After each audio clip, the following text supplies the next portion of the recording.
जिला मुरैना में स्वागत करता हूँ बायर कंपनी की तरफ से। और मैं आपको ये सारे प्रोडक्ट रखे हुए हैं उनकी मैं एक एक से आप सभी को जानकारी देने वाला हूँ। जो भी प्रोडक्ट रखे हुए हैं जैसे अपने मुरैना रीजन में सबसे ज़्यादा सरसों होती है, तो सरसों में जो बीज उपचारित किया जाता है वो आपका गाउचो से किया जाता है। जो आपकी गाउचो दवाई है इसमें इमिडाक्लोप्रिड टेक्निकल रहता है।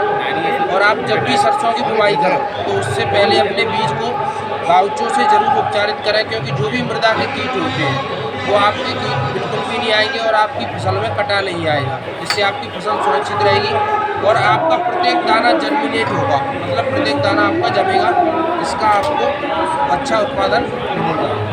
आप जैसे देख रहे हो ये एप्लीकेशन है। अगर आपके पौधे के किसी कारणवश मतलब किसी भी परिस्थिति में ऐसे अच्छा ग्रोथ नहीं कर पा रहा है या फ्लावरिंग नहीं हो रही है, तो उसके लिए आप इस एम्बिशन का यूज कर सकते हो। आपके पौधे की अच्छी ग्रोथ भी होगी और आपकी फ्लावरिंग भी बहुत शानदार होगी। आप सबसे महत्वपूर्ण प्रोडक्ट है अपना आलू के लिए। जो अगर कोई आलू लगा रहा है और उसमें पछेती झुलसा अगर आ गया है, पछेती झुलसा में इन्फिनिटो अकेला जाता है और सबसे शानदार रिजल्ट है। इसमें टेक्निकल है आपका ग्लूकोलाइड प्रोपोमोकार्ब हाइड्रोक्लोराइड। आप इसको पछेती झुलसा के लिए आलू में यूज कर सकते हो। अपने मुरैना में अम्बा क्षेत्र में आलू अच्छा होता है, तो उसमें आप इसका उपयोग कर सकते हो। एक बिल बताओ कटा वाला सरसों वाला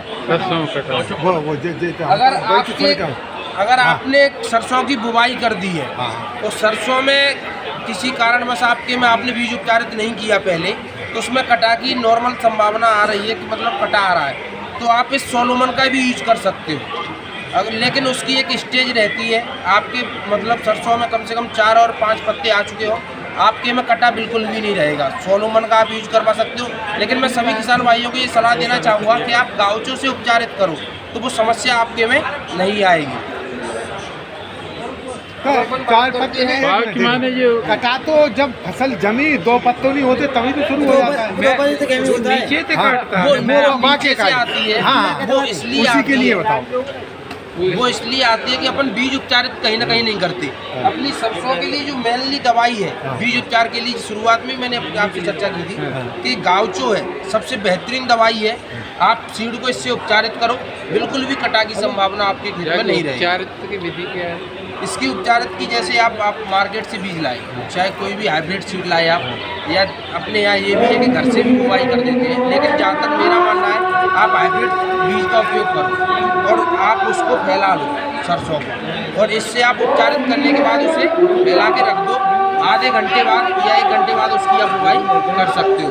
आपके मृदा में जो भी कीट होंगे वो बिल्कुल भी नहीं आएंगे। ये कितने सरसों के लिए हो जाता है? इसका डोज रहता है वो 50 ml रहता है। 30 से 35 किलो सरसों आप उपचारित कर सकते हैं। अपना ये गेहूं के लिए अभी अपने यहाँ क्या है, गेहूं का सीजन चल रहा है, किसान गेहूं की बुवाई करेगा। लेकिन मैं आपसे कह रहा हूं कि आप जैसे परंपरागत खेती करते आ रहे हो आप उस प्रकार करो। लेकिन अगर आप रेक्सिलीजी का यूज करते हो उपचारित करने के लिए गेहूं को, तो आपका पूरा दाना मतलब जर्मिनेट होगा और एक शानदार उत्पादन की तरफ आप जाओगे। इससे आपकी जो भी फंगस के रोग हैं वो आपके बिल्कुल भी नहीं आएंगे इससे रेक्सिलीजी से, क्योंकि अपने कुछ रोग बीज से ही उत्पन्न होते हैं, तो वो बिल्कुल भी समस्या आपको नहीं आएगी। तो मैं सभी किसान भाइयों को सलाह देना चाहूँगा कि आप रेक्सिलीजी का प्रयोग कर सकते हो गेहूं में। आप अब ये बात करते हैं एवरगोल की। अगर ये एवरगोल है, अगर आप मटर लगा रहे हो, कोई भी दलहनी फसल लगा रहे हो, तो आप इससे अपने बीज को उपचारित करो। मैं बीज उपचारित पे इसलिए फोकस कर रहा हूँ क्योंकि सारी समस्याएं बीज के माध्यम से उत्पन्न होती हैं। अगर आपका बीज स्वस्थ होगा तो आपकी फसल अपने आप स्वस्थ होगी। तो सबसे पहले आप कोई भी दलहनी फसल हो, एवरगोल से आप उसको उपचारित कर सकते हो। अब अपनी समस्या आती है जो वेजिटेबल्स लगाते हैं किसान भाई, तो मकड़ी की बहुत समस्या आती है। तो मकड़ी के लिए अपनी ओवेरॉन है, ओवेरॉन का प्रयोग करके आप मकड़ी को और सफ़ेद मक्खी में बहुत शानदार उपयोग कर सकते हो और इससे आपको बहुत बेहतरीन रिजल्ट मिलेंगे। आप इसमें कोई अगर नर्सरी लगा रहा है किसान, जो सब्जियां लगाता है उसकी नर्सरी नष्ट होने की संभावना शुरुआत में ज़्यादा रहती है। उसके लिए आप गलन जो इसमें आप ये एलियट फंगिसाइड यूज कर सकते हो। तो गलन के लिए आप एलियट फंगिसाइड यूज कर सकते हो, इससे आपकी गलन की समस्या नहीं आएगी।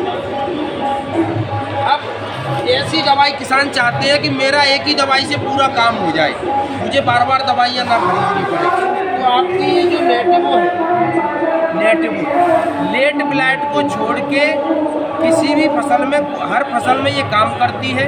सारी फसलों में आप इसका उपयोग कर सकते हो, चाहे सब्जियों में कर सकते हो। सब्जियों में जो गलन की समस्या आती है, धब्बा काला पड़ जाता है, कोई भी समस्या हो, सभी में ये काम करती है। सबसे बेस्ट दवाई है लेट। ऊपर से छिड़का, इसमें स्प्रे करना है। इसमें आप लेट ब्लाइट का यूज, मतलब लेट ब्लाइट में काम नहीं करती और सभी बीमारियों में काम करती है।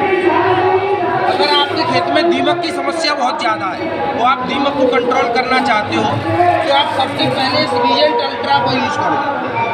आपके खेत में दीमक की समस्या, जब जुताई करो आप, जब पाउडर होगा, ये पाउडर है, इसको आप यूज कर सकते हो। खाद के साथ मिला के अपन इसको यूज करेंगे, दीमक की बिल्कुल समस्या नहीं आएगी। एक सफ़ेद कीड़ा रहता है आपका, सफ़ेद सुंडी, व्हाइट ग्रब बोलते हैं, उसकी भी समस्या आपके खेत में नहीं आएगी। जब अपनी भूमि में हानिकारक कीट नहीं रहेंगे तो कहीं ना कहीं अपना